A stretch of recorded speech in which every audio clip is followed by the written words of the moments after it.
பார்க்க போகிறோன்னா இப்போ வந்து ராகி ரவா தோசை தான் செய்ய போகிறேன். வாங்க எப்படி செய்யலாம்னு பார்க்கலாம். இதுக்கு வந்து ராகி மாவு எடுத்து வச்சுருக்கேன். அதுக்கப்புறம் வந்து ரைஸ் ஃப்ளார், அப்புறம் ரவை. இது வந்து 2 கப்பு ராகி மாவுக்கு 1 கப்பு வந்து ரைஸ் ஃப்ளாரு, 1 கப்பு வந்து ரவை எடுத்துக்கலாம். அதுக்கப்புறமா வந்து வெங்காயம், அப்புறம் பச்சை மிளகாய், இஞ்சி, அப்புறம் கருவேப்பிலை, கொத்தமல்லி. வேணும்னா நீங்கள் சேர்த்துக்கோங்க. பிஞ்ச் ஆஃப் சோடா உப்பு, வேண்டானா அவாய்ட் பண்ணிடலாம்.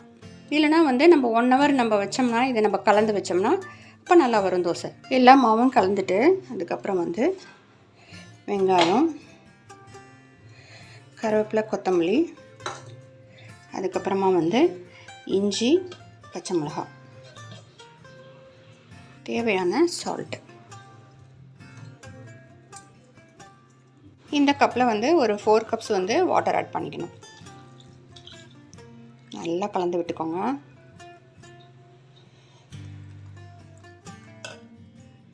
ரவை இருக்கிறதுனால நல்லா அப்சர்வ் பண்ணிக்கும். தண்ணி வேணும்னா கூட இன்னும் சேர்த்துக்கலாம். 1 ஸ்பூன் சீரகம் சேர்த்துக்கோங்க. இந்த அளவுக்கு கன்சிஸ்டன்சி இருக்கணும். ஒரு 10 மினிட்ஸ் நம்ம வந்து அப்படியே வச்சிடலாம். இப்போ வந்து கொத்தமல்லி சட்னி அரைச்சிக்கலாம்.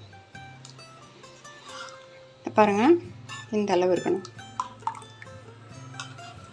இன்னும் வேணுன்னா கூட வாட்டர் ஆட் பண்ணிக்கலாம். அப்புறம் கொத்தமல்லி சட்னி அரைச்சிக்கலாம். அதுக்கு வந்து கொத்தமல்லி, கடலைப்பருப்பு, உளுத்தம்பருப்பு, பூண்டு, பச்சை மிளகாய், தக்காளி, அப்புறம் தேங்காய் இதெல்லாம் வதக்கிட்டு அரைச்சிக்கலாம். வானலியில் ஆயில் விட்டு உளுத்தம்பருப்பு, கடலைப்பருப்பு, தக்காளி, பூண்டு, பச்சை மிளகாய் எல்லாம் போட்டு தாளிச்சிட்டு கொத்தமல்லியை வதக்கிட்டு ஆறின பிறகு கிரைண்ட் பண்ணி எடுத்துக்கலாம்.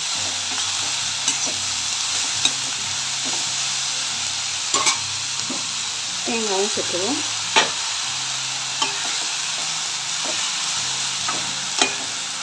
தேவையான சால்ட்டு சேர்த்துக்கணும்.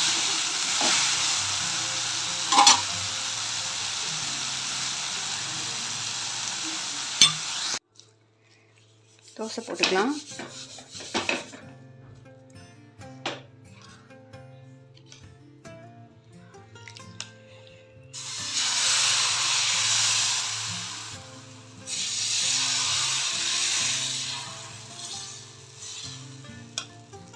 ஆயில் விட்டு மூடி வச்சுக்கோங்க.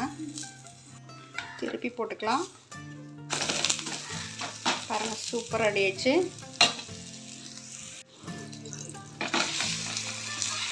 ஃப்ரெண்ட்ஸ், சூப்பராக அருமையாக ரெடி ஆயிடுச்சு ராகி ரவா தோசை. பாருங்கள், சட்னியோடு சர்வ் பண்ணலாம். கொத்தமல்லி சட்னி சூப்பராக இருக்குது. இப்படி லைக் பண்ணுங்கள், சப்ஸ்கிரைப் பண்ணுங்கள் ஃப்ரெண்ட்ஸ். தேங்க்யூ.